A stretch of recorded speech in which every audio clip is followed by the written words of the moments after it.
Hello बच्चे, नमस्कार, very good evening, सत श्री अकाल। Hello Poonam, Sarva ji, Shilpa Kabir, very good evening. Naveen, hello. Amit Shagwan, Siwan, hello. Kajal, बच्चे आई डोंट नो नोटिफिकेशन क्यों नहीं आया, बट अमूमन आ ही जाता है। हेलो डियर परमेश्वर Sangwan, Neha Kaushik ji, very good afternoon. तो आज जो हम लोग जो टॉपिक करेंगे, जो लास्ट में मैंने टॉपिक छोड़ा था, मैं उससे आगे बढ़ूंगा। हमने टाइम जोन वाला टॉपिक किया था, उसमें हम लोगों ने ये देखा था कि टाइम बेसिकली निकालना हो तो हम कैसे टाइम निकालेंगे। लॉन्गिट्यूड का टॉपिक खत्म किया था हमने कि कितने देशांतर हैं और 1 डिग्री लॉन्गिट्यूड पे डिफरेंस कितना और कहाँ सबसे ज़्यादा होता है। Kamal Gilothia ji, good evening. Shima, good evening. Khushi Vats, very good evening. Takshak, नमस्कार जी। बिल्कुल शिल्पा कबीर जी, पूछिए। आपको बोलने की जरूरत नहीं है, आप क्वेश्चन लिख दिया करें। जितनी देर में आप क्वेश्चन लिखते हैं कि सर एक क्वेश्चन पूछना था, उतनी देर में तो आपको जवाब मिल जाएगा। आप सिर्फ क्वेश्चन लिख दिया करो। आपको मुझसे परमिशन लेने की जरूरत नहीं, कम से कम क्वेश्चंस के लिए क्वेश्चन लिख दिया करो बस। ना तो ये पूछा करो कि सर क्वेश्चन पूछना था, ना है हेलो, बस लिख दो क्वेश्चन की ये क्वेश्चन है। मैं क्वेश्चन को सबसे पहले लेता हूँ, आपके हाय हेलो को मैं बाद में लूंगा। ढेरों आशीर्वाद सरोज बालाजी जी। Praveen Sangwan, hello. Subhash Chandra ji, very good evening. तो हमने फिर देखा कि ग्रीनविच टाइम, क्यों कहते हैं इसे ग्रीनविच प्राइम मेरिडियन। पूरी दुनिया का समय इंग्लैंड से निकलता है, ईस्ट में प्लस होता है, वेस्ट में माइनस होता है। क्यों होता है वो हमने देखा। भारतीय मानक समय को हम लोगों ने पढ़ा, 2 घंटे के बीच में इनके डिफरेंस क्यों होता वो देखा। 1 डिग्री पे 4 मिनट का डिफरेंस कैसे आता वो देखा। 82.5 पे हम इसलिए हमने देखा कि इंडिया और इंग्लैंड के बीच का जो डिफरेंस है वो 5.5 घंटे है और वो भी प्लस में है। ठीक है, very good evening dear Sweety Jangra. Shilpa Kabir ji, आपका सवाल ये है कि अगर इंडिया में 2:50 PM है, आपका सवाल है कि अगर इंडिया में 2:50 का है तो आपको बताना है 160.5 degree west. Dear Shilpa Kabir, इसमें आपने ना थोड़ा क्वेश्चन को मतलब वो कर दिया थोड़ा। अब इसे मैं इसे क्या समझूं, 165 डिग्री पढ़ूं या 160.5 पढ़ूं? थोड़ा एक बार इसको क्लियर करो। आपने लिखा है कि 160.5 है ये, या सिर्फ 160 है? 160 डिग्री 5 मिनट।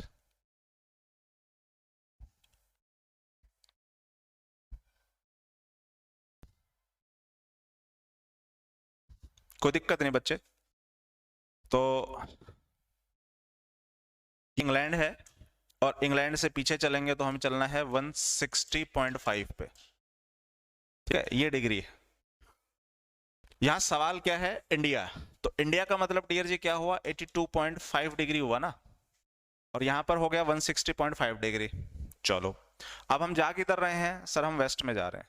अगर मैं कोई ये कहे आपको, यहां से अगर आपने भागना शुरू किया था, 160.5 डिग्री तक भागते ही रहे, तो टोटल डिग्री आपने कितना कवर किया? गुरुजी, जेई की पोस्ट में डिपार्टमेंट का 70% क्वेश्चन आवेगा और हरियाणा 30%, ऐसे तैयारी करनी है क्या सर? डियर अनिल पौडवाल जी, मैं इसमें आपकी समस्या का समाधान नहीं कर सकता, लेकिन टेक्निकल पोस्ट में आपके जो सिलेबस है वो ज्यादा आएगा, इतना जरूर है। धर्मपाल जी, गुड आफ्टरनून। तो डियर शिल्पा कबीर जी, आपने कितना डिग्री ट्रेवल कर लिया? 82.5 पे तो आप थे, जीरो पे भी पहुंचे, फिर जीरो से 160 पे पहुंचे। तो आप ऐसा काम करो, 160.5 और 82.5 दोनों को जोड़ देंगे ना हम, जोड़ दो।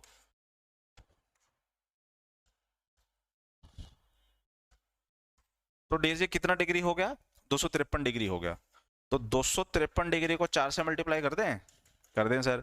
4×3 = 12, 1 4×5 = 20, 21, 2 4×2 = 8 और 2 10। कितना मिनट हो गया? 1012 मिनट हो गया। 1012 मिनट को क्या हम लोग ये कर सकते हैं, 960 प्लस में 52, ये कर सकते हैं। 1012 मिनट को हम लोग 960 प्लस 52 कर सकते हैं। कर सकते हैं सर। 960 को डिवाइड करना 60 से, कितना हुआ? 16 हो गए ना, तो 6 कम 6 6 कुछ 36, 16 घंटे हो गए हमारे, 52 मिनट हो गए। तो 16 घंटे 52 मिनट, अब मुझे क्या करना है आप बताइए? किधर जा रहे हैं आप? वेस्ट में जा रहे हैं या ईस्ट में जा रहे हैं? वेस्ट में माइनस करेंगे, ईस्ट में हम प्लस करेंगे, तो सर हम वेस्ट में जा रहे हैं, तो वेस्ट में फिर क्या करना है आपको? माइनस करना है। कितने में से माइनस करना है? 2:50 में से मुझे 16 घंटे 52 मिनट माइनस करना है। तो डियर जी 16 घंटे माइनस करोगे तो काम करो, 12 घंटे प्लस 4 घंटे और प्लस 52 मिनट कर लेते हैं ताकि हमारे लिए आसानी हो। सबसे पहले 12 घंटे घटा दो। 2:50 PM में जैसे आपने 12 घंटे माइनस किए, वैसे ही कहां पहुंच गए? 2:50 AM पे पहुंच गए। बोलो हाँ या ना? हाँ सर। अब इसमें 4 घंटे फिर माइनस कर दो डियर जी। इसमें 4 घंटे माइनस किया तो कितना हो गया? 10 बज गए ना, 10 4 14 होता है, तो यानी 10:50 हो गया। 11:50, 12:50, 1:50, 2:50, तो 4 घंटे माइनस किया। आप आगे 10:50 PM पे, क्योंकि रात के 12 बजने से ठीक पहले हम कहाँ जाएंगे? PM पे। अब हमारे पास कितने मिनट बचे? 52 मिनट बचे। एक काम करो, 10:50 है ना, 10:50 में से 50 प्लस 2 कर दें, 52 मिनट मुझे माइनस करना है। 52 प्लस 50 प्लस 2 कर दिया हमने, क्यों? क्योंकि 10:50 में से 50 गए तो कितने बच गए?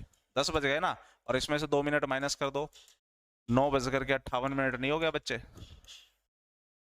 डियर शिल्पा कबीर जी, अमित सिवान, ऐसा होना होना तो नहीं चाहिए बच्चे। क्लास तो आई थिंक चल रही है, वरना किसी और बच्चों की भी शिकायत होती है, किसी और की शिकायत है नहीं। तो शिल्पा कबीर जी आई थिंक यही होगा ना? हाँ 243 होगा। 5 5 10 2 और 1 3। अच्छा अच्छा ठीक है, हमने कैलकुलेशन में गड़बड़ी कर दी, देखा नहीं भाई मैंने। एक मिनट रुको, पूरी कैलकुलेशन ही गड़बड़ होगी। चलो दोबारा कर लेते हैं, कोई दिक्कत नहीं है।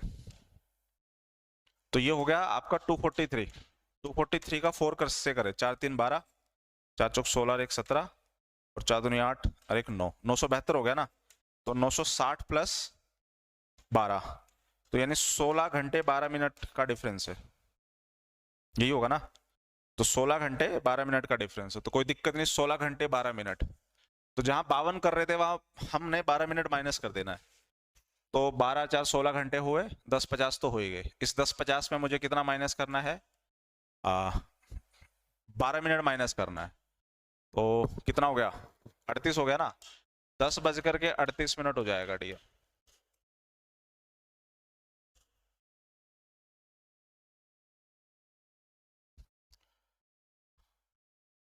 माइनस करना है भैया, 12 मिनट और माइनस करना। 12 4 16 हमने कर दिया माइनस, फिर 50 कर दिया। 10:50 में से 12 मिनट माइनस करोगे तो कितना होगा? तो ये तो 10:38 होगा ना डियर। परमेश्वर सांगवान जी 10:48 कैसे लिख रहे हो? 50 है ये, 60 थोड़ी है जो 48 करोगे। तो 10:38 PM। ठीक है कबीर जी, शिल्पा कबीर जी। बेटा शिल्पा कबीर कैसे किया, समझो इस बात को। आप खड़े कहां थे? इंडिया पे। तो इंडिया का क्या मतलब होता है? इंडिया का तो मतलब 82.5 है ना। याद कीजिए पिछला जो टॉपिक हमने किया था, मैंने क्या बताया था? भारतीय मानक समय का क्या मतलब होता है? भारतीय मानक समय का मतलब होता है 82.5। जब इंडिया बोले जाएगा तो इंडिया बोलने का ही मतलब 82.5 है। और जब आपने इंडिया बोला है तो 82.5 से 0 तक आएंगे ना, तो 82.5 तो ये हो गया, 160.5 ये हो जाएगा। तो टोटल डिस्टेंस होगी ना फिर ये हमारी। तो टोटल डिस्टेंस मतलब मैं यहां से यहां तक जा रहा हूं, तो ये डिस्टेंस मुझे टोटल करनी पड़ेगी, और टोटल आएगी कितनी? 243 मल्टीप्लाई 4। क्यों? 1 डिग्री पे 4 मिनट का फर्क है। 4 3 12, 1 4 चौक 16 1 17, 1 4 दूनी 8 1 9, 972 मिनट। 972 को 960 प्लस 12 कर लें। हाँ सर, 960 का मतलब 16 घंटे, बच्चे कितने? 12 मिनट। 16 घंटे 12 मिनट मुझे क्या करना है? माइनस करना है। क्यों? क्योंकि हम वेस्ट में जा रहे थे, तो वेस्ट में माइनस करोगे तो कितना आएगा? 10:38 आएगा। अगर यहाँ पर डेट दे दोगे कि सर यहाँ डेट थी, मान के चलो 15 अगस्त। तो 15 अगस्त में फिर एक दिन माइनस कर दोगे तो आपको यहाँ फिर 14 अगस्त होगा सर, 10:38 PM। ठीक है,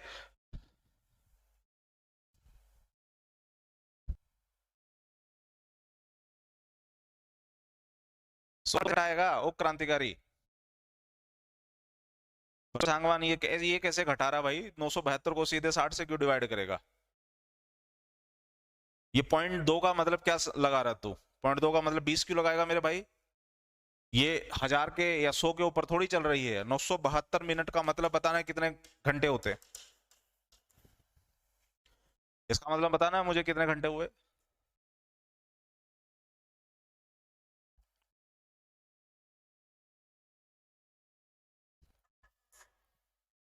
डियर, डाउट तो डाउट ही होता है अनिल पौडवाल जी, समझिए आप। डाउट तो डाउट ही रहता है, आप किसी का डाउट थोड़ी छोड़ सकते हैं। तो 972 का क्या मतलब होता है बेवकूफों? 60 का मल्टीप्लाई करो ना आप, 60 का मल्टीप्लाई। जैसे 6 का पहाड़ा गिनो आप लोग, 6 कम 6, 6 दूनी 12, तो 60 के मल्टीपल करते चलो, क्योंकि 60 के मल्टीपल से इजी होगा। तो 972 को हम क्या लिखते हैं? 960 प्लस 12 कर सकते हैं हम, कर सकते हैं। तो 960 मिनट 12, 960 मिनट 12 मिनट अलग अलग होकर दिए। 960 को 60 से सीधे डिवाइड कर दो, 16 आ जाएगा सर। बचे कितने? 12 मिनट। तो 16 घंटे 12 मिनट आएगा ना। ये पता नहीं 0.2 कैसे निकाल रहा दोस्तों। चलो, तो आपका डाउट क्लियर है। अब बच्चे, जो लास्ट टॉपिक हम लोगों ने छोड़ा था मैं वहीं से स्टार्ट करता हूं। मैंने आपको बताया था कि लास्ट में जब हम आएंगे तो मोशंस ऑफ अर्थ पे बात करेंगे, पृथ्वी की गतियों पे बात करेंगे, और जो सूर्य की जो रेज होती है वो कैसे शिफ्ट होती है उस पर हम बात करेंगे, और 180 डिग्री जो इंटरनेशनल डेट लाइन है हम उस पर बात करेंगे। ये 180 डिग्री इंटरनेशनल डेट लाइन पे बात करते हैं हम लोग।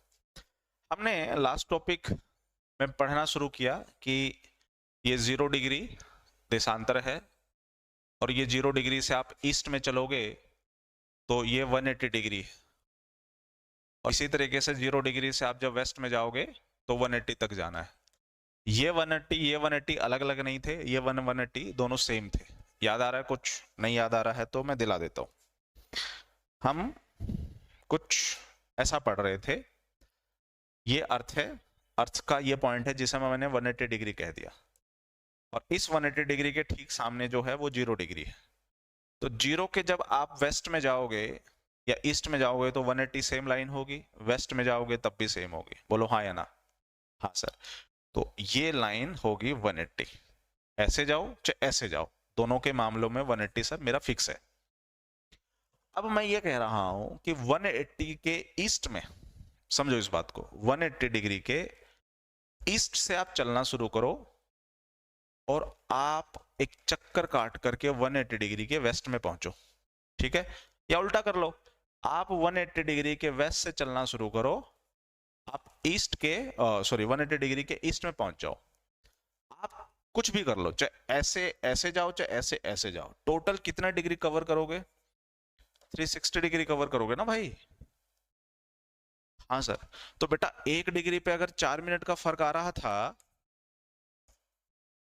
360 डिग्री पे कितना आएगा? 360 को सर 4 से मल्टीप्लाई कर देंगे, ये आ जाएगा 1440 मिनट सर। और 1440 मिनट का मतलब होता है 24 घंटे। 24 घंटे का मतलब पूरा एक दिन। अब समझो ये एक दिन का लॉजिक क्या है। यहां पर 180 डिग्री का सर पूर्वी हिस्सा है।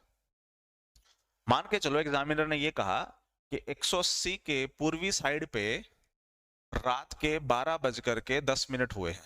चलो छोड़ो, 12:10 ना करो, इसको कर दो 12:01 हुआ है। रात के 12:01 हुए हैं तो सर 12:01 AM हो जाएगा।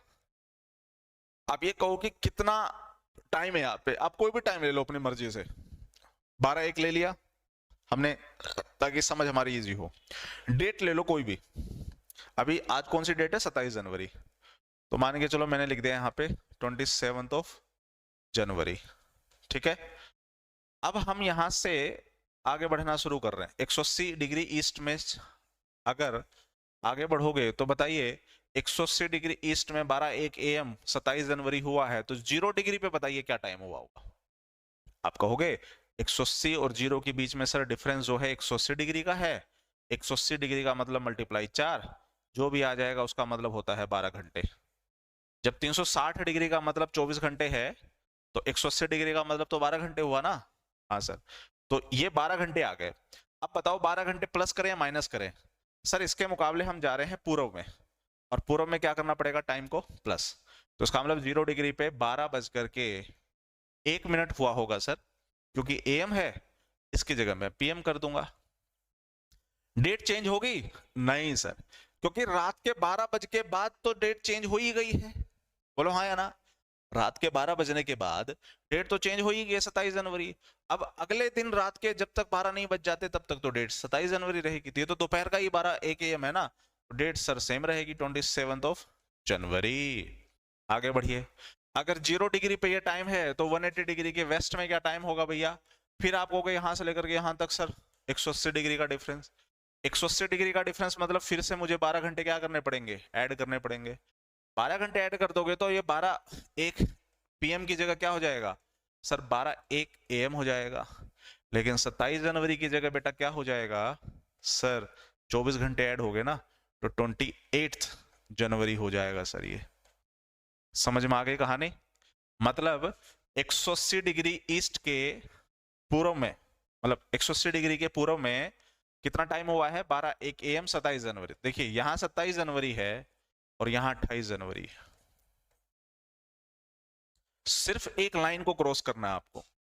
मान के चलो कि ये 180 डिग्री है जो स्क्रीन पे आप देख रहे हैं, मान के चलो ये 180 डिग्री है। तो जैसा कि इस लाइन के मैं यहां खड़ा हूं, ये है 28 जनवरी, और जैसे इस लाइन के इधर आ जाता हूं ये है 27 जनवरी। ऐसा क्यों होता है?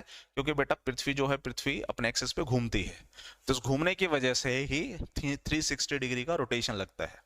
और इस वजह से इस पृथ्वी पर एक ऐसा पॉइंट होता है जिसके आगे पीछे डेट सेम रहती है, सॉरी टाइम सेम रहता है, बट डेट में डिफरेंस होता है। देखो 12 1 AM, 12 1 AM, ईस्ट और वेस्ट में टाइम सेम है, लेकिन यहाँ 28 जनवरी है, यहाँ 27 जनवरी।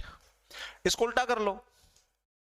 मान के चलो एग्जामिनर ये कहे कि यहाँ 28 जनवरी है, 12 1 AM हुआ है, कहाँ? 180 डिग्री के वेस्ट में। तो यहां से यहां 12 घंटे माइनस करोगे, यहां से यहां 12 घंटे माइनस करोगे, तो 24 घंटे माइनस करना पड़ेगा। तो 28 जनवरी में 24 घंटे माइनस कर दो तो कितना आ जाएगा?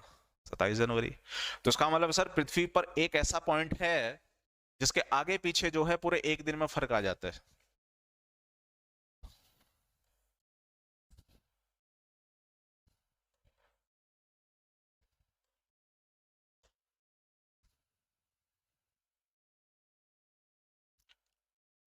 एक व्यक्ति है जिसका नाम था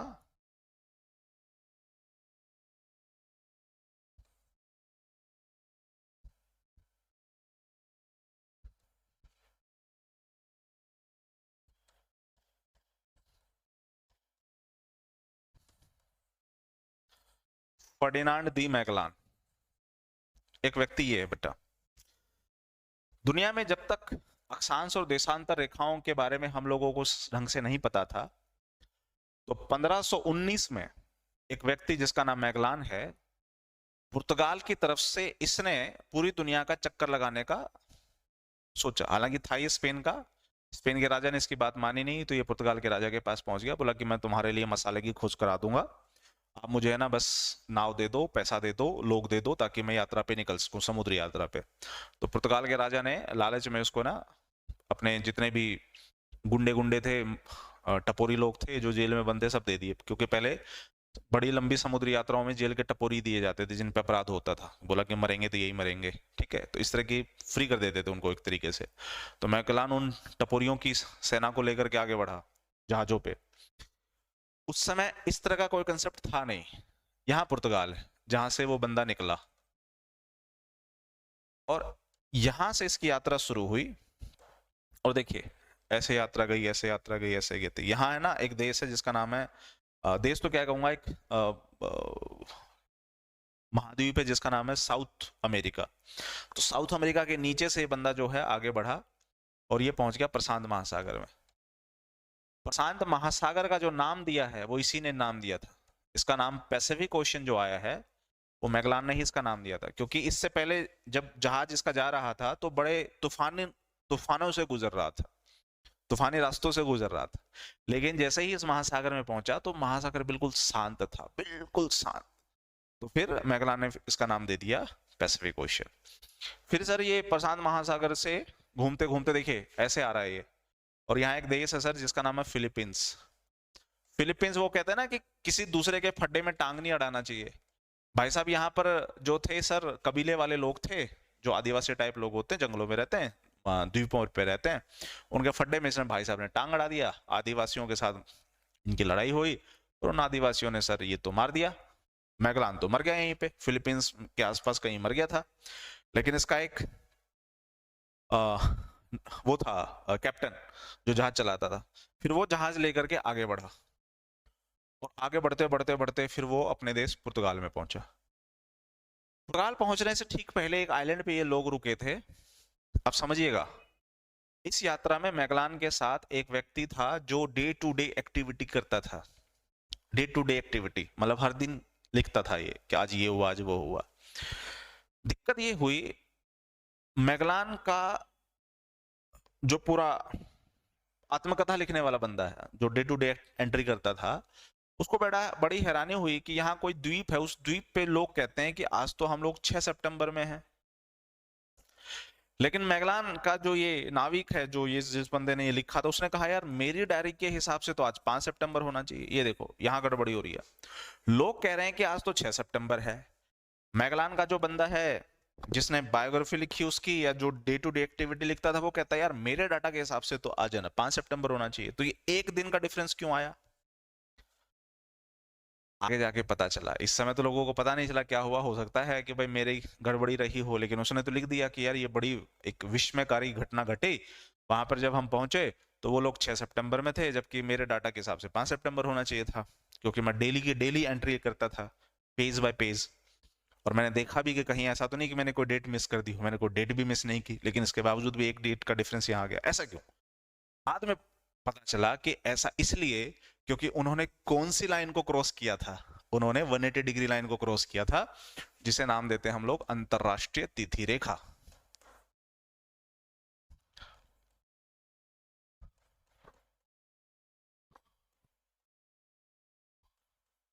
तो सर इन्होंने इंटरनेशनल डेट लाइन को क्रॉस किया था। इंटरनेशनल डेट लाइन मतलब 180 डिग्री। इस वजह से ही पूरे एक दिन में डिफरेंस आ पाया। यहां देखो, इस लाइन के आगे पीछे पूरे एक दिन में डिफरेंस आ रहा है कि नहीं आ रहा? जब आप इस लाइन को क्रॉस कर दोगे तो फिर सर चेंजेस तो आने ही आने हैं। आया ना? यहां तक किसी को दिक्कत, को प्रॉब्लम? यहां तक बताइए डियर जी, ये समझ में आया कि दुनिया का सबसे पहला चक्कर किसने काटा था? जी सर। तो बस बच्चे, काम हो गया हमारा खत्म, पैसा हजम।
कोमल गिलोथिया नाम था सर उसका, उस नाविक का। किस नाविक का? जो मैगलान के साथ था। इंपॉर्टेंट है? लगता तो नहीं इंपॉर्टेंट होना चाहिए, पर चलो आपका डाउट है तो बात कर लेते हैं। इसको एक नाविक मिला था पुर्तगाल में। हालांकि वो भाई साहब जो है समुद्री लुटेरे टाइप बंदा था। उसका नाम था जॉन एल्कानो। जो फिलीपींस में जब मैगलान की हत्या हो गई थी, तो मैगलान की हत्या के बाद जब इस यात्रा का जो लीड किया था वो जॉन एल्कानो ने किया था। ठीक है, तो एक बात बताओ, यात्रा देखो कैसे निकली इनकी। यात्रा तो गई है इनकी पश्चिम से, आ किधर रहे हैं, पूर्व से। तो बेटा जब यहां से निकलोगे और जब वापस घूम करके यहां आओगे तो इससे क्या चीज प्रूव हो गई? कोई दिक्कत नहीं है कोमल, आ गया बच्चे। इससे क्या प्रूव हो गया? आप गए तो इस रास्ते थे, आए दूसरे रास्ते से हो, तो इससे क्या प्रूव हो गया? इससे ये प्रूव हो गया कि सर पृथ्वी गोल है। इससे पहले तो लोगों को पता तो था कि पृथ्वी गोल है, लेकिन एक्सपेरिमेंट ऐसा कुछ नहीं हुआ था। तो इसलिए हम मैगलान की सबसे बड़ी खूबसूरती आप ये मान लो कि मैगलान वो व्यक्ति है जिसने पूरी पृथ्वी का चक्कर काटा था। पृथ्वी का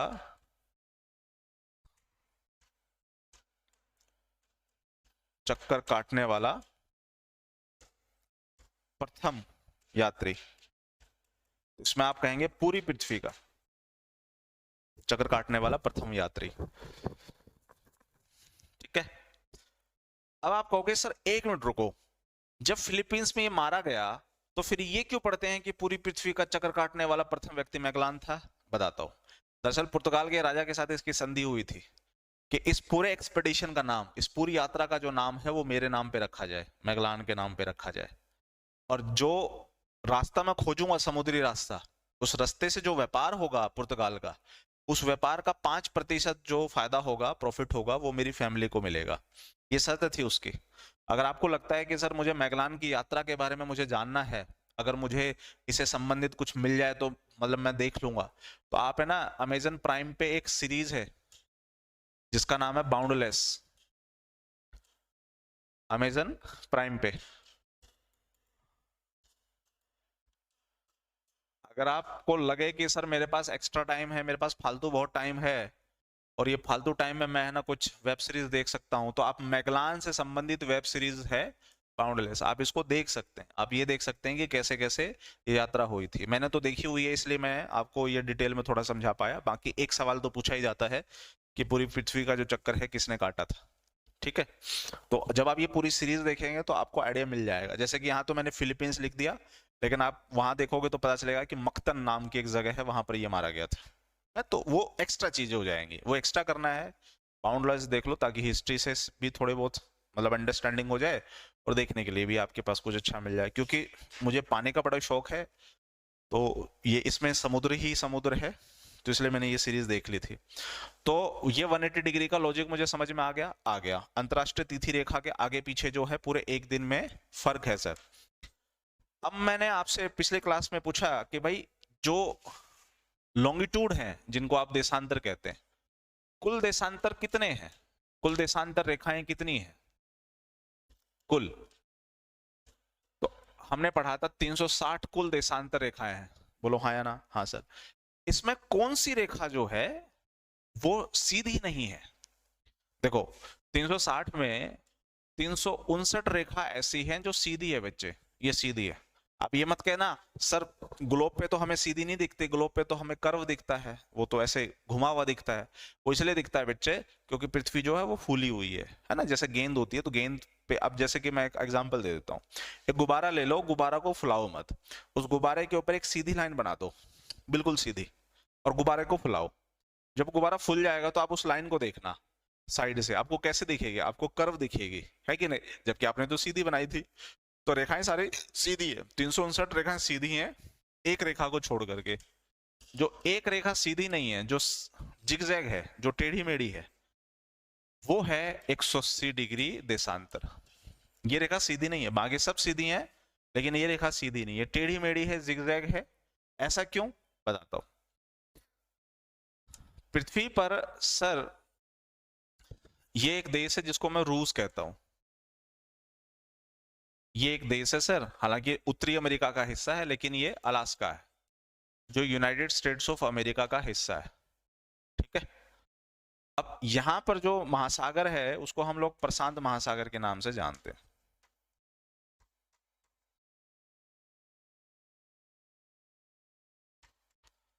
ये सारा पानी, और सर ये रेखा जो है ये 180 डिग्री है। अब देखो गड़बड़ क्या है। हम ये जानते हैं कि 180 डिग्री के पूर्व में 180 डिग्री का जो पूर्व है वो एक दिन पीछे चलता है, और 180 डिग्री का जो पश्चिम है वो एक दिन आगे चलता है। तो अगर ये रेखा सीधी आ गई तो गड़बड़ हो गई। ये देखो क्या गड़बड़ हो गई, अगर ये रेखा सीधी आ गई तो सर ये रूस को इसने दो हिस्सों में बांट दिया, तो इससे गड़बड़ ये होगी कि रूस का एक हिस्सा तो आ गया एक दिन प्लस में, रूस का दूसरा हिस्सा आ गया एक दिन माइनस में। ये सिचुएशन तो बड़ी गंभीर है। ये समझ लो कि जिस ऑफिस से मैं क्लास ले रहा हूं, मान के चलो कि बीच में कोई एक ऐसी रेखा आ जाए जिसकी वजह से इस ऑफिस का एक हिस्सा तो एक दिन प्लस में चला जाए, एक हिस्सा माइनस में चला जाए। सर ये तो बड़ी दिक्कत होगी। ये ऑफिस वाले मुझे टाइम टेबल भेजेंगे कि सर आपकी जो 27 जनवरी के जो टाइम टेबल है वो ये है, मैं तो 28 जनवरी मान के बैठूंगा उसको। कंफ्यूजन आएगी कि नहीं आएगी? हाँ सर। तो इस कंफ्यूजन से बचने के लिए काम करते हैं, हम इस रेखा को किसी भी जमीन से टच ही नहीं कराते। किस रेखा को?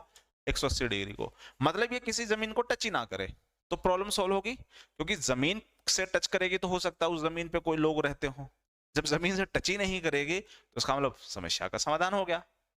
पानी में तो आदमी रहते नहीं, अब ऐसा थोड़ी अवतार फिल्म देख रहे हो कि पानी में लोग रहते होंगे, अब इंसान तो पानी में रहता नहीं है, तो सर वो प्रॉब्लम सॉल्व हो जाएगी। तो काम करो, जमीन जहां जाए उसे टेढ़ा कर दो। ये देखो लाइन टेढ़ी होगी कि नहीं होगी, फिर यहां से सीधी गई। ये सारा प्रशांत महासागर अभी पानी में से जा रहा है। अब आप कहोगे सर मान के चलो यहाँ एक आइलैंड आ गया, एक द्वीप है, यहाँ भी मान के चलो एक द्वीप, यहाँ भी मान के चलो एक द्वीप। सर ये आइलैंड वाले लोग ये कहते हैं कि भाई हम तो है ना रूस के अकॉर्डिंग अपना टाइम सेट करेंगे, मान के चलो आइलैंड पे लोग रहते हैं, तो फिर इस लाइन को कैसा होना पड़ेगा? इस लाइन को से टेढ़ा होना पड़ेगा ना भाई। हाँ, ताकि ये हिस्सा इस लाइन के पश्चिम में रहे, पश्चिम में रहेगा तो एक दिन प्लस रहेगा। ओके, ये आइलैंड है सर, इस आइलैंड का नाम है समोआ। 2008 में इस समोआ ने अपना टाइम जोन शिफ्ट किया था। पहले ये अलास्का की तरफ था, यानी एक दिन माइनस में थे, फिर उन्होंने अपने आप को एक दिन प्लस में शिफ्ट किया। तो पहले ये रेखा जो है ऐसे सीधी चली जाती थी। जब समोआ ने 2008 में अपना टाइम शिफ्ट किया तो ये देखिए रेखा ये ऐसे गई है, ऐसे, क्योंकि इस आइलैंड ने ये डिसाइड किया कि हम अलास्का के अकॉर्डिंग एक दिन पीछे रहेंगे, तो इसलिए इसका पश्चिम में होना जरूरी है। ये देखो, तो अगर आप मैप पे देखोगे 180 डिग्री कुछ इस तरह से दिखेगा, टेढ़ा मेढ़ा। समझ में आ गया? तो इस लाइन के सारा पूर्व का हिस्सा एक दिन माइनस में, इस लाइन के पश्चिम का हिस्सा एक दिन प्लस में। ये होगी इंटरनेशनल डेट लाइन की कहानी। यहां तक बच्चे को डाउट है तो पूछो, यहां तक कोई डाउट है तो पूछो।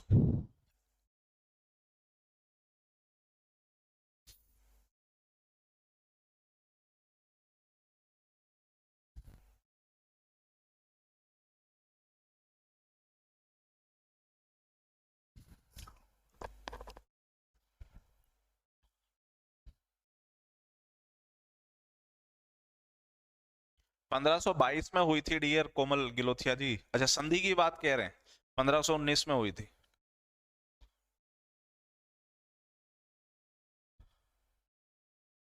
कोई डाउट नहीं, चलो यहां तक की कहानी खत्म। अब बढ़ते हैं हम लोग पृथ्वी की गतियों पे।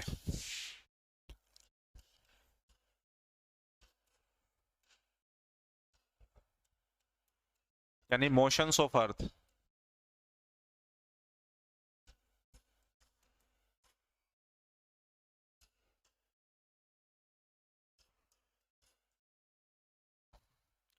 पृथ्वी की सर दो तरह की गतियां हैं। एक गति जिसे रोटेशन कहते हैं, यानी घूर्णन। एक गति जिसे हम लोग कहते हैं रेवोल्यूशन। अब रेवोल्यूशन को क्या परिभ्रमण कहते हैं क्या, या परिक्रमण कहते हैं? अब मेरे को पता नहीं है, हिंदी तो थोड़ी सी 19-20 हो सकती है। महेश मुंद्रा मैप पे समझा दूं? भाई मैप खुद भी तुम खोल लो, सारी चीजें मैं करवा दूं क्या?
ये देखो, अगर आप स्क्रीन पे देख रहे हो, ये देखो भाई, ये 180 डिग्री दिख रही है, ये 180 डिग्री देख सीधे आ रही है, लेकिन अगर सीधे आ जाए तो रशिया को ये बांट देगी, इसलिए देखो यहां से सीधे क्या कर गई, क्रॉस कर गई, यानी डाइवर्ट हो गई। फिर सीधे आई, यहाँ जो एल्यूशन आइलैंड वाले लोग थे वो कह रहे हैं जी हम तो है ना अलास्का के अकॉर्डिंग जाएंगे, तो देखिए टेढ़ी हो गई। फिर सीधे आई, यहाँ तक सीधे आ रही है, यहाँ पर आप लोगों को आइलैंड दिखेगा छोटे छोटे, किरिबाती आइलैंड दिखेगा, यहाँ देखिए समोआ जिसके बारे में मैं चर्चा कर रहा था। तो इस आइलैंड पे जैसे किरिबाती हो गए, तुवालू, समोलिया, सोरा, समोआ, फिजी, ये सारे के सारे आइलैंड ने कहा हम तो एक दिन प्लस जाएंगे, लाइक रशिया की तरह, कोई दिक्कत नहीं है। तो फिर देखिए इस लाइन को कैसे होना पड़ेगा, इस लाइन को सर ऐसे होना पड़ेगा, टेढ़ा मेढ़ा मेढ़ा मेढ़ा, ताकि ये समोआ जो है अपने आप को शिफ्ट कर सके उस तरफ। फिर सीधे जा रही है और फिर ऐसे। आप इस लाइन के आगे पीछे देखो, इस लाइन के आगे ईस्ट में देखोगे संडे, उसके आगे देखोगे Monday, Sunday Monday Sunday Monday, इस तरीके से चलता जाएगा। तो आशा करता हूं डियर महेश मुंद्रा जी आपका डाउट जो है वो क्लियर हो गया होगा। वापिस आ जाओ अपने टॉपिक पे। तो सर रोटेशन और रेवोल्यूशन में क्या फर्क है? जब पृथ्वी अपने ही एंगल पे घूमती रहे, कैसे सर? ये जैसे मैं यहाँ खड़ा हूं, ये मेरा एंगल है, बस यहीं घूमता रहूं ऐसे ऐसे, तो ये क्या हो गया, ये रोटेशन हो गया। और अगर पृथ्वी किसी फिक्स पॉइंट पे, कोई निश्चित कोई पॉइंट है, कोई फिक्स पॉइंट है, जब उसके चारों ओर घूमता रहे या घूमती रहे, घूमता रहे तो नहीं, घूमती रहे, एक फिक्स पॉइंट के चारों ओर घूमना, उसे को रेवोल्यूशन कहते हैं। जैसे शादी से पहले आदमी अपने एक्सिस पे ही घूमता रहता है कि नहीं, और शादी के बाद आप देखेंगे वो एक दूसरा एक्सिस आ जाता है जिसके चारों तरफ घूमता रहता है। और जब शादी हो रही होती है तो उस समय अग्नि वेदिका के चारों ओर चक्कर काटता है ना, तो फिक्स पॉइंट वहां अग्नि वेदिका और आप चक्कर काट रहे होते हैं, तो एक फिक्स पॉइंट के जब चारों चक्कर काटना होता है उसी को हम लोग कहते हैं रेवोल्यूशन। और हमारे सोलर सिस्टम में फिक्स पॉइंट क्या है, सूरज, तो सूरज के चारों ओर चक्कर काटना यानी रेवोल्यूशन सर। तो रोटेशन से क्या फर्क पड़ता है पृथ्वी पर? दिन और रात बनने का काम सर इसी वजह से ही होता है, दिन और रात। लेकिन रेवोल्यूशन से क्या फर्क पड़ता है सर? जो मौसमी परिवर्तन होते हैं वो सारे के सारे रेवोल्यूशन से होते हैं। अभी हम दिसंबर में जनवरी से निकल गए, अभी हमारा मौसम ठंडा था कि नहीं था? था सर। तो वो ठंडा की वजह था क्योंकि नवंबर दिसंबर में थे। अब हम जून की तरफ जा रहे हैं, जा रहे हैं, तो अब जून मार्च के बाद अप्रैल मई जून जाएंगे, आप देखेंगे गर्मी होगी सर जून जुलाई में बहुत भयंकर। तो ऐसा क्यों होगा? ऐसा भी रेवोल्यूशन की वजह से ही होगा। तो रेवोल्यूशन से मौसमी परिवर्तन हो रहे हैं और रोटेशन से दिन और रात का बनना होता है। आ जाओ यहाँ पे इस रेवोल्यूशन से। सर यहाँ पे रेवोल्यूशन में सबसे पहले ले लेते हैं हम लोग हमारा सूर्य देवता, सूर्य के चारों ओर चक्कर कटवा देते हैं हम सर हमारी प्यारी पृथ्वी को, ये अर्थ है। लेकिन जब पृथ्वी सूर्य के चारों ओर चक्कर काट रही है तो आप ये देखिए इसका चक्कर काटना कैसे हो रहा है, क्या ये वर्ताकार रूप में चक्कर काट रही है क्या? पूरे सर्कल में चक्कर काटा जा रहा है क्या? नहीं सर, जिस हिसाब से इसकी कक्षा है ये सर्कल में तो नहीं लग रही, इसको हम कहते हैं दीर्घ वर्ताकार, यानी पूरी तरह से वृत्त नहीं है, वृत्त का दीर्घ रूप है, छोटा रूप है, तो दीर्घ वर्ताकार। इंग्लिश में इसे कहते हैं हम लोग एलिप्टिकल। तो पृथ्वी इलिप्टिकल, पृथ्वी सूर्य के चारों ओर कैसे चक्कर काटती है? पृथ्वी सूर्य के चारों ओर सर इलिप्टिकल पाथ में चक्कर काटती है। समझ में आ गई कहानी? पृथ्वी सूर्य के चारों कैसे चक्कर काटती है? पृथ्वी सूर्य के चारों ओर इलिप्टिकल पाथ में चक्कर काटती है, दीर्घवृत्ताकार रूप में चक्कर काटती है। ओके, ये सबसे पहले किसने बताया कि पृथ्वी सूर्य के चारों ओर इलिप्टिकल पाथ में चक्कर काटती है? सर ये सबसे पहले बताया केपलर नाम के साइंटिस्ट ने। अगर आप में से कोई नॉन मेडिकल वगैरह पढ़ा है 11वीं 12वीं में तो केपलर्स लॉ आप लोगों ने पढ़ा होगा। और जो ह्यूमैनिटीज से हैं कोई दिक्कत नहीं है, सिर्फ नाम याद रख लो केपलर। केपलर का जो नियम है उस नियम में ही उसने सबसे पहले प्रूव किया था कि पृथ्वी सूर्य के चारों ओर वर्ताकार रूप में चक्कर नहीं काटती, दीर्घ वर्ताकार रूप में काटती, हम एलिप्टिकल कहते हैं। इससे क्या होता है कि पृथ्वी सूर्य के बीच की जो दूरी है एक टाइम पे तो सर सबसे ज्यादा होती है और एक टाइम पे सबसे कम होती है। जो सबसे ज्यादा होती है इसको तो कहते हैं सर हम अपसोर, और जो सर सबसे कम होती है इसे कहते हैं हम उपसोर। इंग्लिश में इसे कहते हैं एपिहीलियन, इसे कहते हैं पेरिहीलियन। पेरिहीलियन का मतलब पी, पी का मतलब पास, एपिहीलियन का ए का मतलब अवे। क्योंकि सर सूर्य के चारों ओर पृथ्वी चक्कर काटती है, 365 दिन का पूरा एक रोटेशन होता है, सॉरी रेवोल्यूशन होता है, तो इसकी वजह से सर पृथ्वी की जो स्पीड है सूर्य के चारों ओर चेंज नहीं होती, सेम रहती है। जब पृथ्वी सूर्य के चारों ओर चक्कर काटती रहती है तो ऐसा नहीं है कि पृथ्वी भागने के, तो पृथ्वी चल रही फिर एक टाइम पे कहती है यार मैं तो थक गई, मैं तो बैठूंगी, मेरे तो घुटने में दर्द हो गए, मेरे तो घुटनों के जो है ना वो जो कटोरियां हैं वो हिल गई। ऐसा तो नहीं हो सकता ना, बोलो ऐसा हो सकता है? नहीं सर। क्या बताना डियर कोमल? ये सूर्य है, सूर्य के चारों ओर पृथ्वी चक्कर काटती है। चक्कर क्यों काटती है? क्योंकि पृथ्वी की गति में एक रेवोल्यूशन भी है, जिससे दिन मौसम में परिवर्तन होता है। हमारा फिक्स पॉइंट क्या है? सूर्य है। केपलर के नियम में ये सबसे पहले प्रूव होगा कि पृथ्वी सूर्य के चारों ओर सर्कल में चक्कर नहीं काटती। क्योंकि अगर सर्कल में चक्कर काटती तो मान के चलो कि सूरज को यहां ले आओ सेंटर में, तो सेंटर में अगर चक्कर काटेगी तो पृथ्वी हर बार हर जगह सूर्य से बिल्कुल बराबर की दूरी पे रहती है।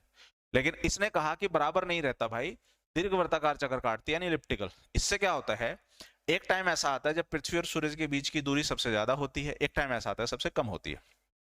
पृथ्वी की गति सूर्य के चारों ओर सेम रहती है, इसकी कोई घुटनों की कटोरियों में कोई दिक्कत नहीं होती। तो इसलिए दिन फिक्स रहता है। सूर्य और पृथ्वी की सबसे ज्यादा दूरी जो है हर साल 4 जुलाई को होता है, हर साल। और पृथ्वी और सूर्य के बीच की सबसे कम दूरी पेरिहेलियन की सिचुएशन हर साल 3 जनवरी को होती है। तो अभी वही 3 जनवरी जो अभी हाल फिलहाल गई है 15-20 दिन पहले। कम और ज्यादा का बता तो दिया कोमल गिलोथिया जी, एपिहिलियन पेरिहिलियन अपसोर उपसोर। कहाँ हो बच्चे, लिख तो दिया। तो 3 जनवरी को सर अपसोर की उपसोर की घटना घटती है, यानी पेरिहिलियन की नजदीक होने की। और 4 जुलाई हर साल एपिहिलियन की सिचुएशन होती है, मतलब काफी दूर होता है। अब आप ये कहेंगे कि सर एक बात बताओ, 4 जुलाई को जब पृथ्वी और सूर्य की दूरी काफी दूर है तो गर्मी क्यों पड़ती है, और नजदीक है तो फिर सर्दी क्यों पड़ती है? नजदीक होने से तो सर ज्यादा गर्मी आनी चाहिए ना, दूर होने से तो कम होनी चाहिए। लेकिन आप तो उल्टा बता रहे। अरे नहीं भैया, समझो कहानी क्या है, बना लो अपना सूरज देवता, ये लो।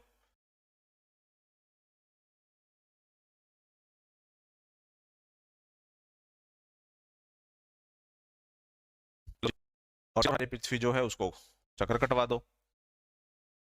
ये प्यारी पृथ्वी है सर, ये प्यारी पृथ्वी है सर,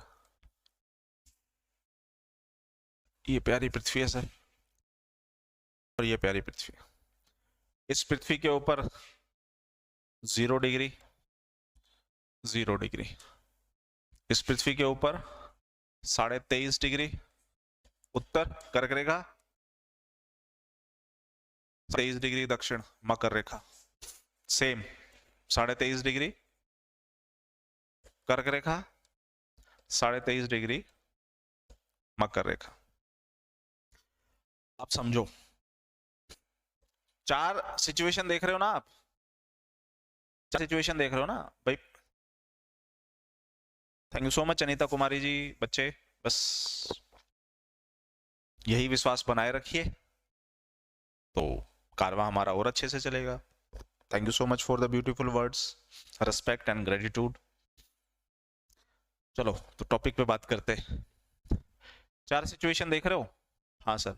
और हमें पता है कि जब पृथ्वी यहां से जब चलना शुरू करेगी और एक चक्कर काट करके जब वापस यहीं पहुंच जाएगी तो सर पूरे 1 साल हो जाएंगे। पूरे 1 साल का मतलब है 12 महीने, और 12 महीनों को अगर मैं 4 सिचुएशन में डिवाइड कर दूं तो 3-3 महीने का गैप बन जाएगा। तो जो पहला तीसरा महीना है वो मार्च है, हाँ या ना? हाँ सर। उसमें 3 महीने जोड़ो, मार्च के बाद अप्रैल, मई, जून। 3 महीने जोड़ो, जून के बाद जुलाई सर, अगस्त, सितंबर। तो ये सितंबर ले लो। सितंबर बाद 3 महीने जोड़ने हैं सर, अक्टूबर, नवंबर, दिसंबर। और दिसंबर में फिर 3 महीने जोड़ना है, जनवरी, फरवरी, मार्च, अप्रैल, मई, जून, जुलाई, अगस्त, सितंबर, अक्टूबर, नवंबर, दिसंबर। और ये चलता रहेगा। एक स्पेसिफिकली डेट की बात करो, 21, 21 के बाद 22, 22 के बाद 23, और 23 के बाद वापस 21। ये तारीख आपकी किताबों में या तो 21 ही होगा या फिर पता क्या होगा, 21, 22, 22, 23, 23, 24 और 21, 22, ऐसा भी हो सकता है। ये मत सोचना कि सिर्फ यही है, एग्जैक्टली देखा जाए तो ये है सर। 21 मार्च को और 23 सितंबर को सूर्य के सामने पृथ्वी ऐसे होती है कि इस सूर्य की रोशनी पृथ्वी के एक हिस्से पे और साथ साथ में भूमध्य रेखा पे इस तरह से पड़ती है कि दिन और रात बराबर होते।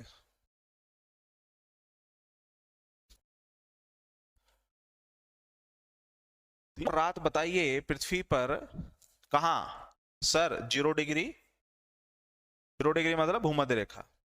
21 मार्च 23 सितंबर को 0 डिग्री मतलब भूमध्य रेखा पर सूर्य की रोशनी ऐसे पड़ती है कि दिन और रात बराबर होता है, मतलब लगभग 12 घंटे का दिन और लगभग 12 घंटे की रात। कहां? इक्वेटर पे। कब? 21 मार्च को और 23 सितंबर को।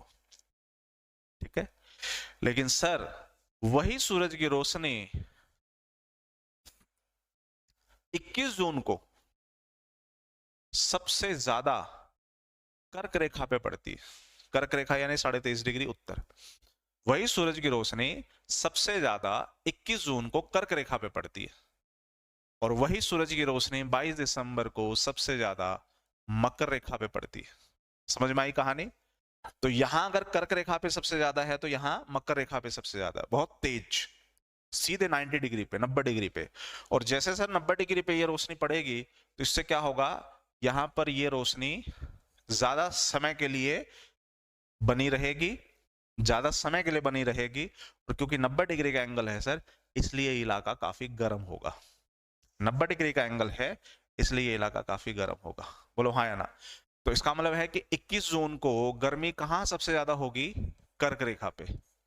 बोलो हाँ या ना? क्योंकि सीधे पड़ रही है रोशनी। चलो कोई नहीं। और 22 दिसंबर को मकर रेखा पे सबसे ज्यादा गर्मी होगी। अब समझो बच्चे, अगर कर्क रेखा पे सबसे ज्यादा गर्मी है, अगर कर्क रेखा पे सबसे ज्यादा गर्मी है क्योंकि लंबवत पड़ रही है ये रोशनी, तो ज्यादा रोशनी है, इसका मतलब दिन यहां पर बड़े होंगे ना। सोचो, अगर ज्यादा रोशनी है यहां तो ज्यादा समय के लिए दिन रहेगा, लाइट बनी रहेगी, और ज्यादा समय के लिए लाइट बनी रहेगी तो इसका मतलब दिन जो है वो बड़े होंगे। बोलो हाँ या ना? और रात छोटी होगी। कैसे सर? बेटा दिन ही अगर 14 घंटे का हुआ तो रात कितने घंटे की हुई? लगभग 10 घंटे की। तो दिन बड़े और रात छोटी। सेम इसी तरीके से 22 दिसंबर को मकर रेखा पे दिन बड़े और रात छोटी। हाँ या ना? हाँ सर। लेकिन लेकिन सूरज की रोशनी 21 जून को सबसे ज्यादा कर्क रेखा पे पड़ रही है, तो सबसे कम कहां पड़ रही है? सबसे कम कहां पड़ रही है? तो सर सबसे कम तो फिर उसके अपोजिट पड़ेगी ना। और उसका अपोजिट कौन सा है? उसका अपोजिट मकर रेखा है। और अगर यहां रोशनी कम है, सर कम समय के लिए रोशनी बनी रहेगी, जिसका मतलब है कि कम समय रोशनी बनना मतलब रात यहां पर बड़ी होगी सर और दिन छोटे होंगे। है ना? रात बड़ी होगी सर, दिन छोटे होंगे। इसी तरीके से ये 22 दिसंबर को रोशनी कम कहां पड़ रही है? कर्क रेखा पे। कर्क रेखा पे दिन आपके छोटे होंगे। लिख देते हैं भैया, दिन मेरे छोटे होंगे सर यहां पे, और रात मेरे को बड़ी मिलेगी। बोलो हाँ या ना? हाँ सर।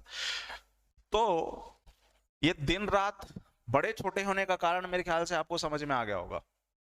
जहां रोशनी ज्यादा है वहां दिन बड़े होंगे, जहां रोशनी ज्यादा है वहां दिन बड़े होंगे, जहां रोशनी कम है वहां रात बड़ी होगी। रोशनी कम यानी कम समय के लिए सर वहां पर दिन बना रहेगा, यानी रात बड़ी होगी। अब मुझे एक बात बताओ, कौन सा महीना चल रहा है अभी? जनवरी। तो जनवरी और दिसंबर नजदीक है ना हम? हाँ। तो दिसंबर में और जनवरी में सूरज की रोशनी अभी कहाँ है ज्यादा? सर मकर रेखा पे, सॉरी कर्क रेखा पे। तो अगर, सॉरी ज्यादा कह रहे हो ना, ज्यादा तो मकर रेखा पे, कम कहाँ है? कम सर कर्क रेखा पे। और भारत कहाँ आता है बेटा? भारत कर्क रेखा पे सर। भारत के बीच से एक कर्क रेखा की लाइन जा रही है। अगर रोशनी वहां कम है तो सर्दियां होनी चाहिए ना। हाँ सर। तो इसलिए भारत के कर्क रेखा के ऊपरी हिस्से में सर्दियां हैं अभी। तो 14 जनवरी को ये क्यों कहा जाता है कि जो सूरज है वो उत्तरायण होना शुरू हो जाता है? कहते हैं ना कि आज से सूरज जो है उत्तरायण होना शुरू हो गया। उत्तरायण मतलब सूरज की दिशा सिर्फ उत्तर की तरफ जा रही। उत्तर की तरफ कैसे, बताता हूं। यहाँ की कहानी क्लियर हुई कि नहीं हुई? तो अगर एग्जाम में पूछे बताइए दिन रात बड़े कहाँ छोटे होते हैं, बता दोगे?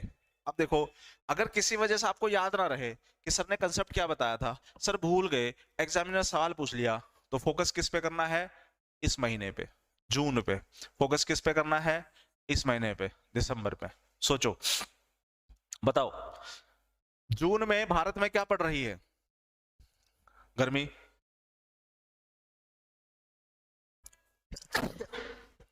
सॉरी,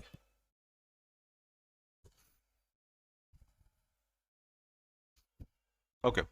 जून में भारत में क्या पड़ती है? गर्मी। गर्मी में दिन बड़े होते हैं, रात छोटी होती है। आ जाओ इधर, दिसंबर। दिसंबर में भारत में क्या पड़ रहा है? भारत में, यहां भारत का मतलब उत्तर भारत से है, दक्षिण भारत से नहीं, जहां आप और मैं रह रहे हैं। भारत में क्या पड़ती है? सर्दी। और अगर सर्दी पड़ रही है तो सर्दियों में बेटा रात बड़ी होती है और दिन छोटे होते हैं। अगर आपको यह पता चल गया कि भारत में दिन बड़े रात छोटी हो रही, इसका उल्टा कर दो और यहां पता चल जाएगा कि भैया भारत में दिन छोटे रात बड़ी होती है, इसका उल्टा कर दो, काम खत्म। मान के चलो कंसेप्ट ना क्लियर हो तो आप इससे भी चीजें क्लियर कर सकते हो। अब आप आ जाओ इधर। सर 3 जनवरी को भारत, सॉरी 3 जनवरी को पृथ्वी सूर्य के नजदीक है, तो नजदीक होने से सूरज की रोशनी ज्यादा पड़नी चाहिए ना पृथ्वी पे, तो गर्मी आनी चाहिए ना बेटा। 3 जनवरी ना, यहाँ देखो 22 दिसंबर, 22 दिसंबर 3 जनवरी में कितना डिफरेंस है? कुछ भी नहीं है सर। तो 3 जनवरी को सूरज की रोशनी मैक्सिमम कहाँ है? मकर रेखा पे सर, इसलिए गर्मी तो पड़ ही रही है, लेकिन कर्क रेखा पे नहीं पड़ती, मकर पे पड़ रही है। बोलो हाँ है ना? हाँ सर। यहां तक बताओ, किसी का डाउट है तो बात करेंगे, नहीं तो आगे बढ़ेंगे।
सब क्लियर है?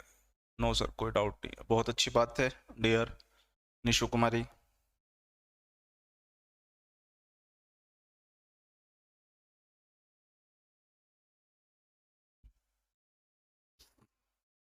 ओके, अब है ना,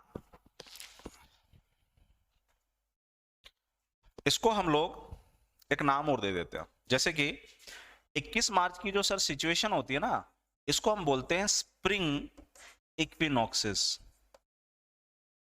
स्प्रिंग इक्विनॉक्सिस। इस सिचुएशन को 23 सितंबर को बोलते हैं सर हम ऑटम इक्विनॉक्सिस।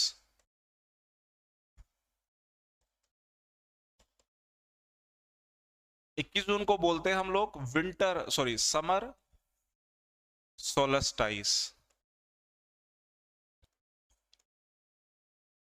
और इसको बोलते हैं हम विंटर सोलस्टाइस। अगर स्पेसिफिकली पूछा जाए तो फिर आप इसको आंसर ऐसे कर सकते हैं, ठीक है? तो winter solstice, summer solstice, equinoxes, spring और ऑटम। सर इक्विनॉक्सिस का क्या मतलब है? इक्विनॉक्सिस, इक्वी, इक्वी मतलब इक्वल, नॉक्स, नॉक्स मतलब रात। तो बराबर रात, तो यानी 12 घंटे की रात है तो 12 घंटे का दिन है, तो इसका मतलब ये है। सोलिस्टाइस, सोलिस्टाइस का क्या मतलब होता है सर? लैटिन वर्ड है, इसका मतलब होता है ठहरा हुआ सूरज। स्टॉल्ड सन, स्टॉल्ड, स्टॉल, स्टॉल मतलब जहां सूरज ठहर गया। तो यहाँ सूरज कहाँ ठहरा है? कर्क रेखा पे, समझ रहे हो? इसलिए सोलिस्टाइस। ये कहाँ ठहरा है? मकर रेखा पे। ये सोलिस्टाइस यानी ठहर जाना। समझ में आ गई कहानी? सोलिस्टाइस मतलब ठहरना, किसका? सूरज का ठहरना, जो साल में 2 बार होता है। ये सूरज 12 साल में 2 बार ठहरता है, एक बार कर्क रेखा पे, एक बार मकर रेखा पे। तो सर इस फिगर को देख करके मुझे एक चीज तो पता चल गई कि सूरज एक जगह फिक्स नहीं है। कैसे? यहां देखो, यहां सूरज सबसे ज्यादा रोशनी दे रहा कर्क रेखा पे, फिर यहां रोशनी दे रहा है वो भूमध्य रेखा पे, फिर यहाँ रोशनी सबसे ज्यादा दे रहा मकर रेखा पे, फिर भूमध्य रेखा, कर्क, भूमध्य, मकर, कर्क, सॉरी भूमध्य, कर्क, भूमध्य, मकर, भूमध्य। समझ में आ कहानी? यानी जो सूरज है वो कर्क रेखा और मकर रेखा के बीच में ही घूमता फिरता रहता है। तो इसको ऐसे कर लेते हैं, सन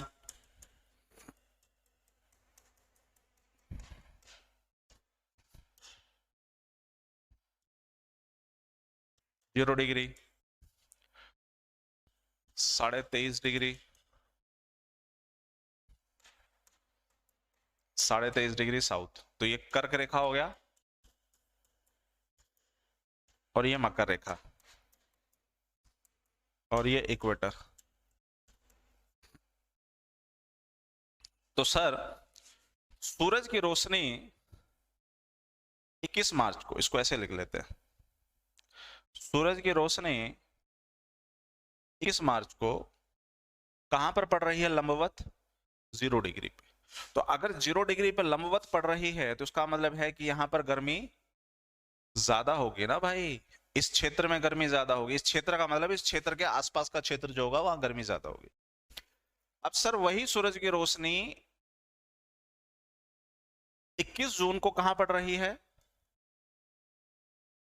कर्क रेखा पे। तो इसका मतलब है कि अब यही गर्मी शिफ्ट होके कहां हो गई है? इस कर्क रेखा पे पड़ेगी, और कर्क रेखा पे पड़ेगी तो इसका मतलब है कि कर्क रेखा के आसपास का क्षेत्र गर्म रहेगा। और हम कहां हैं बेटा? ये देखो प्यारा भारत। इसको ऐसे बनाएंगे तो दिक्कत होगी, इसको ऐसे बना लेते हैं। ये देखो, ये रहा प्यारा भारत।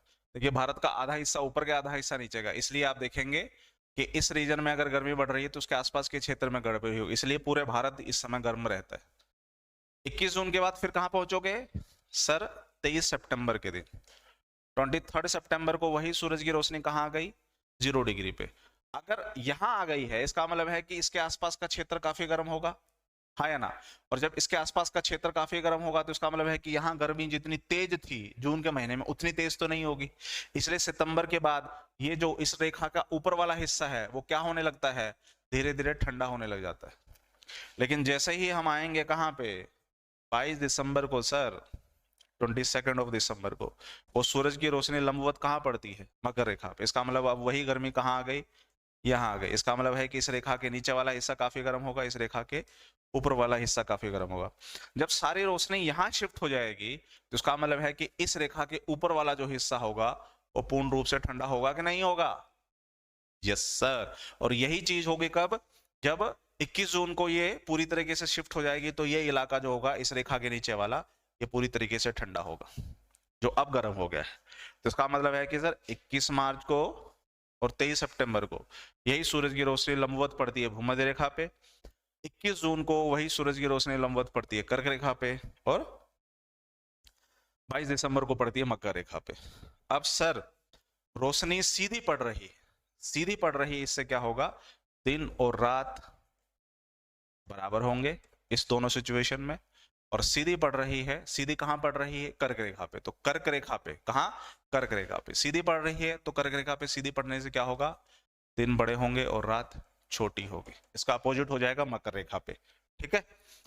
22 दिसंबर को रोशनी जब सीधी पड़ रही है कहां? मकर रेखा पे, तो इसका मतलब है कि दिन यहाँ पर बड़े हो जाएंगे और रात छोटी हो जाएगी। अगर यहाँ हो रहा है तो इसका ठीक अपोजिट हो जाएगा कहां? कर्क रेखा पे। समझ में आएगी कि नहीं आगे कहानी? यानी जो घटनाएं कर्क रेखा पे हो रही हैं मकर रेखा पे ठीक उसका अपोजिट होगा।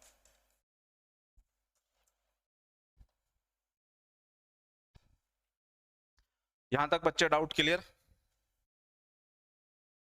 तो मैंने आपको इंटरनेशनल डेटलाइन बता दिया, पृथ्वी की गतियां बता दी, रोटेशन रेवोल्यूशन से क्या फर्क पड़ता है वो देख लिया, पेरिहेलियन एपिहेलियन की सिचुएशन देख ली, और उस वजह से पृथ्वी पे जो चेंजेस आ रहे हैं हमने वो देख लिया। और अब मैं ये कह सकता हूं कि सूरज कर्क और मकर के बीच में डोलता रहता है, तो मायके ससुराल, मायके ससुराल करता रहता है। तो मेरी तरफ से आज की कहानी खत्म होती है, मिलेंगे हम नेक्स्ट सेशन में। यहां तक बच्चे किसी का डाउट है तो पूछिए।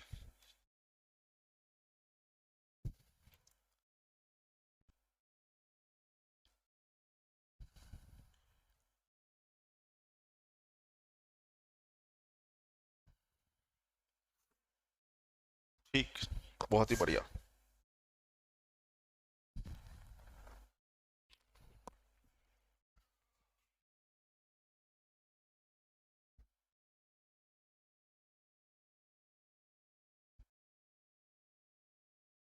चलो बहुत अच्छी बात है कोमल, को बहुत ही अच्छी बात है डियर शिल्पा।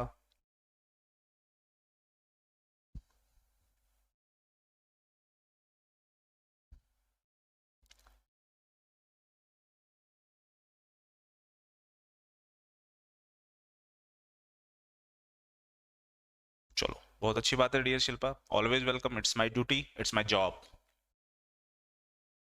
तो आई थिंक डाउट किसी का नहीं है, तो फिर हम मिलते हैं ब्रेक के बाद, यानी कल सैटरडे है, मोस्ट प्रोबेबली कल सेशन तो होना नहीं चाहिए, होगा तो आपको पता चल जाएगा, नहीं तो तब तक एंजॉय कीजिए, मंडे को मिलते हैं। ओके, बाय बाय, दस विदानिया।